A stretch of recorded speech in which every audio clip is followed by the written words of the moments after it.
Malaysia. Itu tahun berapa tuh kamu pindah ke Malaysia? 2017. Akhirnya kamu itu udah setelah berapa tahun kamu pindah masuk Islam? Saya masuk Islam 2012. Jadi udah 5 tahun. Udah 5 tahun. Ya, udah 5 tahun. 5 tahun kamu ngejalanin Islam itu di negara kamu sendiri. Ya. Begitu pindah ke Malaysia yang pasti notabene kan Muslim banyak. Muslimnya lebih banyak kan? Apa yang kamu ngerasain beda? Kamu lebih happy kah atau gimana?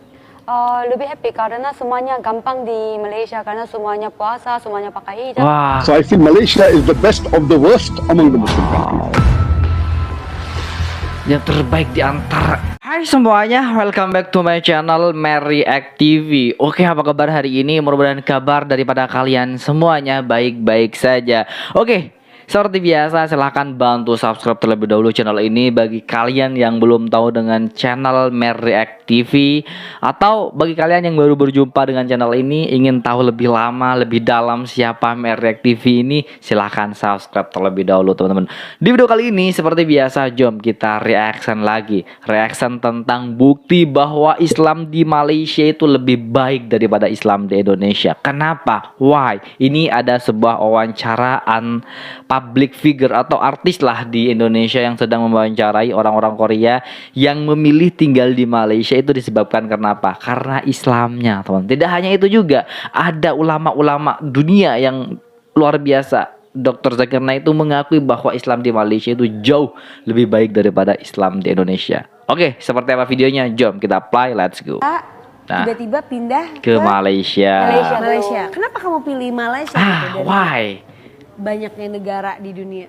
Sebelumnya saya mau ke Mesir. Oh. Hah, jauh banget. Ya Mesir karena saya mau belajar bahasa Arab, Islam gitu di Mesir. Tapi masalahnya ada itu Arab Spring, protes waktu itu ada protes.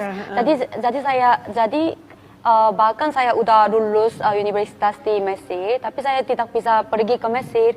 Jadi kamu lulus universitas di Mesir? Iya. Tapi online? Enggak. Itu ujian dan juga udah keterima. Iya, terima. Iya. Tapi kamu nggak bisa ke sana. Iya, nggak bisa karena ada Arab Spring. Jadi semua orang di Mesir harus pulang ke Korea waktu itu. Oh, jadi kamu nggak jadi berangkat ke sana. Tapi kuliah di kamu Mesir. Memilih Malaysia. Itu tahun berapa tuh kamu pindah ke Malaysia? 2017. Akhirnya kamu itu udah setelah berapa tahun kamu pindah masuk Islam? Saya masuk Islam 2012. Jadi udah 5 tahun. Udah 5 tahun. Ya, udah 5 tahun. 5 tahun kamu ngejalanin Islam itu di negara kamu sendiri. Ya. Begitu pindah ke Malaysia yang pasti notabene kan Muslim banyak. Muslimnya lebih banyak kan? Apa yang kamu ngerasain beda? Kamu lebih happy kah atau gimana? Lebih happy karena semuanya gampang di Malaysia karena semuanya puasa, semuanya pakai hijab. Wah, semuanya puasa, semuanya pakai hijab, lebih gampang di Malaysia. Why Malaysia? Kenapa tidak pindah ke Indonesia saja? Indonesia loh juga termasuk salah satu Islam terbanyak di dunia loh. Tidak hanya Malaysia. Tapi kenapa pilih pindah ke Malaysia? Ternyata alasannya lebih gampang. Itu maksudnya lebih gampang. Berhijab juga banyak di Indonesia. Berpuasa juga banyak. Tapi gampangnya belum tentu lebih gampang Indonesia daripada Malaysia, seperti itu ya. Dan ini terbukti bahwa di Malaysia masuk Islam atau hidup sebagai orang Islam di Malaysia itu lebih gampang. Keren. Oke, kita lanjut 1, 2, 3. Semuanya makan makanan halal begitu. Tapi kalau di Korea tidak ada makanan halal, tidak bisa berhijab. Itu perbandingannya dengan Korea. Jadi tapi semuanya gampang. Tapi ada juga struggle karena saya tidak punya uang kan. Jadi saya harus menjadi model di Malaysia. Harus jadi model di Malaysia. Malaysia is the best place for foreigners to learn about Islam. Recently, I attended Omar Suleiman's lecture in Shah Alam. So many brothers and sisters here. Alhamdulillah. One of the CNN's top 25 Muslim American changemakers, Suleiman was born in New Orleans and completed his PhD at the International Islamic University, Malaysia.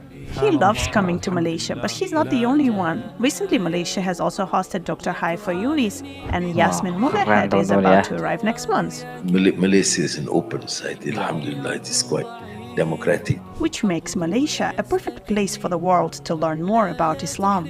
What is the reason that you chose the country? Sebelum kita lanjut ke video berikutnya, ternyata Malaysia ini luar biasa Islamnya teman-teman ya. Gila keren Malaysia ini. Saya akui bahwa Malaysia itu tertata betul. Islam di Malaysia ini masih dalam kondisi tertata, belum dipecah belah oleh musuh-musuh Islam. Berbeda dengan di Indonesia, berbeda jauh teman-teman ya. Akhir-akhir ini sudah ada penyerangan antara putus nasab. Ini memecah belah Islam di Indonesia. Oke, kita lanjut kepada Dr. Zakir Naik yang memuji Islam di Malaysia teman-teman ya. Malaysia. So I feel Malaysia is the best of the worst among the Muslim countries.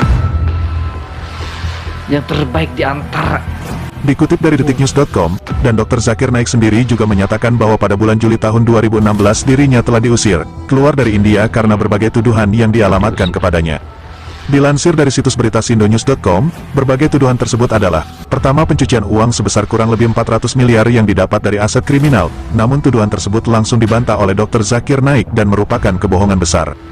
Tuduhan kedua, kasus ujaran kebencian karena dakwah-dakwah beliau yang banyak menyinggung agama non-muslim. Hal itu berkaitan dengan organisasi yang didirikan oleh Dr. Zakir Naik yaitu IRF, yang mulai tahun 2016 hingga sekarang ditutup oleh pemerintah India, karena dituduh menyebarkan paham radikalisme dan terorisme berkedok agama Islam pada masyarakat awam. Ketiga, Dr. Zakir dituduh menghasut untuk aksi-aksi terorisme melalui saluran PIS TV yang berkantor di India, namun sekarang ditutup dan dilarang tayang di India dan beberapa negara lain. Pelarangan tersebut lantaran telah terjadi aksi teror di Dhaka, Bangladesh, dan pelaku mengatakan bahwa ia terinspirasi dari ceramah Dr. Zakir Naik. Namun, apapun semua tuduhan itu, sampai sekarang pun belum terbukti kebenarannya. Malah, banyak negara-negara Muslim yang menawarkan perlindungan pada Dr. Zakir Naik. Dan setelah melalui berbagai pertimbangan, dipilihlah negara Malaysia sebagai negara tujuan Dr. Zakir Naik untuk berlindung dan menetap. Sayang sekali, kenapa tidak di Indonesia saja? Sayang sekali, kenapa tidak di Indonesia saja? Iya kan? Kenapa harus pergi ke Malaysia loh? Gila, berarti Malaysia ini Islamnya. Oke, jawabannya ada di video ini ya. Berikut ini adalah beberapa alasan Dr. Zakir Naik memilih Malaysia daripada negara-negara lain untuk menetap. Simak video berikut hingga selesai untuk menambah sedikit pengetahuan kita. Betul. Oke, kita simak. But the question that arises, Dr. Saab, is why choose Malaysia? Because Why? even when I heard, I was like, mashallah, there's so many countries, and I love Malaysia, but again, there must be some reason. So what is the reason that you chose the country of Malaysia? When the problem started in India, about 3.5 years back in July 2016, within a couple of months, mashallah, there were about, 13 to 15 countries that they offered me that I can come and stay there and we'll take care of you, we'll protect you, alhamdulillah. Seeing the pros and cons, I shortlisted about 3 countries, out of which I felt Malaysia was the best. And according to me today, after taking the decision, I feel that almost all the countries, all the Muslim countries in the world, they're having problems. So I feel Malaysia is the best of the worst among the Muslims. Wow.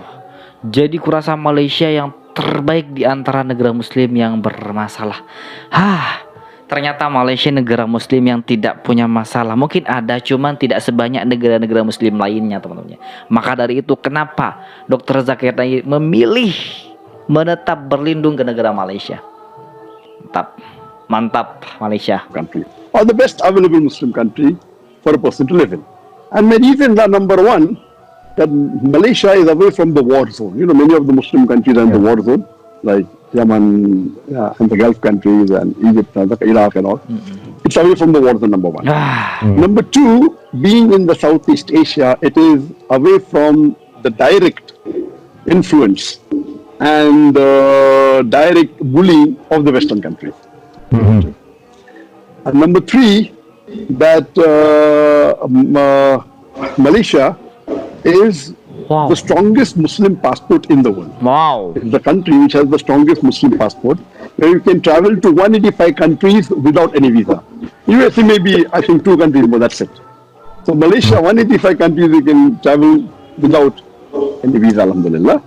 And lastly, amongst the non-Arab countries, among the non-Arab Muslim countries, I feel the practice of the Malaysian Muslim on average is higher than an average Muslim in India or average Muslim in Pakistan or Bangladesh on average. I feel that you find more number of percentage of Muslims offering the Salah in congregation in the mosque and practicing the deen. So all these factors put together, I felt, and Malaysia again, point number 5, is very economical. Compared to other countries like Gulf countries and all, the much cheaper. The cost of living is somewhat similar to India. And lastly, point number 6, it's a very beautiful country in terms of scenery. Negara yang paling indah. Negara yang paling indah. Sokong, saya menyokong Dr. Zakir Naik. Gila keren ini. Wow. And even everything else is much more economical. And even traveling there, you find that a large number of tourists come to Malaysia. So these 7 factors put together, and especially Putrajaya. I feel Putrajaya is one of the best Muslim cities in the world for a Muslim to live in, because here, mashallah, there's no alcohol, there's no nightlife, there's no dance clubs, and there's no pork. So all this put together, I felt Putrajaya is one of the best cities in the world where a Muslim can live, practice, alhamdulillah, Islam. Alhamdulillah. So I just visited Malaysia, Dr. Saab. We met each other a few months ago. We had no idea this lockdown would happen. Alhamdulillah, I've been to Malaysia 3 or 4 times. And may I add here that I have found also the Malay people to be very humble, very sweet, very good akhlaq. And subhanallah, and one of the things that I said when I went to Malaysia is that in most Muslim countries in the world, the armies of Islam came and then Islam spread after that. But Malaysia is one of the few places that Islam spread organically, and the majority of its inhabitants are Muslim, despite the fact that there was no ghazwa from the time of the Umayyads or the Sahaba. So this is inshallah something that they can use to their advantage. And for the listeners as well, Putrajaya is a new city that is around an hour or 40 minutes away from Kuala Lumpur. It's half an hour away, and it's what? On average, some are much more closer, some are further. And depends on the traffic as well, because Malaysia does have some traffic, But Putrajaya is a purpose-built city that was meant to be a capital where they can run the country from. The administrative capital of the country. Yes, it's the administrative capital, yeah. And it's a beautiful city, mashallah, as Dr. Saab said, that just so many pros over there, alhamdulillah. Oke teman-teman semuanya, itulah video reaction hari ini. Wow, amazing. Kenapa harus Malaysia jadi pilihan utama untuk berlindung sebagai umat muslim? Ih, gila keren. Iri saya dengan Malaysia teman-teman ya. Luar biasa Malaysia ini. Malaysia benar-benar tertata Islamnya. Dan yang paling saya kagum, paspor Islam terkuat loh di dunia, Malaysia. Dia bisa menggunakan paspor Malaysia tanpa visa itu bisa mengelilingi 185 negara. Wow. Padahal ke Arab Saudi itu harus menggunakan visa loh. Mahal. Ngurus visa ini mahal teman-teman. Tapi apa yang terjadi ketika kita buat paspor di Malaysia, diakui sebagai penduduk rakyat Malaysia punya paspor, maka paspornya itu bukti kuat. Saya tidak bisa menjawab apa, jelas entertainment Indonesia juga mengakuinya. Bahkan Dr. Zakir Naik juga mengakui. Bule pun mengakui Muslim Malaysia best. Oke, itulah video reaction hari ini. Bagi kalian yang suka dengan video ini, silahkan teman-teman like, comment, dan share. Yang paling penting adalah subscribe terlebih dahulu channel Mary React TV. Silahkan tombolnya sakrek teman-teman ya. Baik, kita akhiri. Wassalamualaikum warahmatullahi wabarakatuh.